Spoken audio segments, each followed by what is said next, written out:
Hello বন্ধুরা, শুভ সন্ধ্যা। আজকে আপনাদের ছোট একটা টপিক নিয়ে আলোচনা করব। এখন বিয়ের মরশুম চলছে, তো কুষ্টি বিচার না করে ব্লাড টেস্ট করে বিয়ে করা উচিত। তো 6টা এরকম টেস্ট আছে।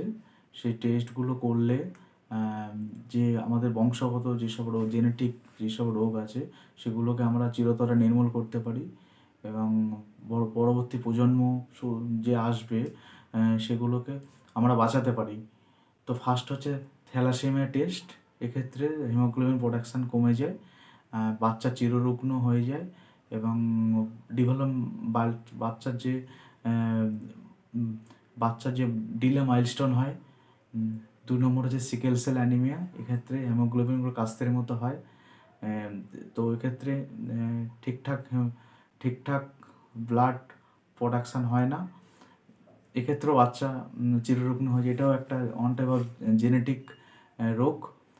3 নম্বর হচ্ছে বর্ণান্ধতা। এক্ষেত্রেও ঠিক সেম, এটাও একটা জেনেটিক রোগ। 4 নম্বর হচ্ছে এসটিডি, সেক্সুয়াল ট্রান্সমিটেড ডিজিজ। এক্ষেত্রে এর মধ্যে হিভ আছে, যেটা এইডস ভাইরাস, এটা মারাত্মক একটা ডিজিজ। অবশ্যই হিভ টেস্ট করে নেওয়া উচিত। হেপাটাইটিস বি, হেপাটাইটিস সি এবং সিফিলিস, গনোরিয়া, ক্লামাইডিয়া, এগুলো সব সেক্সুয়াল ট্রান্সমিটেড ডিজিজ। এগুলো টেস্ট করে নিয়ে ব্লাডটা, মানে এগুলো টেস্ট আছে পার্টিকুলার, এই টেস্টগুলো করে নিয়ে একটা ডিসিশন নেওয়া উচিত। 4 নম্বর হচ্ছে আরএস ফ্যাক্টর বা ব্লাড গ্রুপিং টেস্ট। এই ব্লাড গ্রুপিং টেস্টগুলো করে নেওয়া উচিত। 5 নম্বর হচ্ছে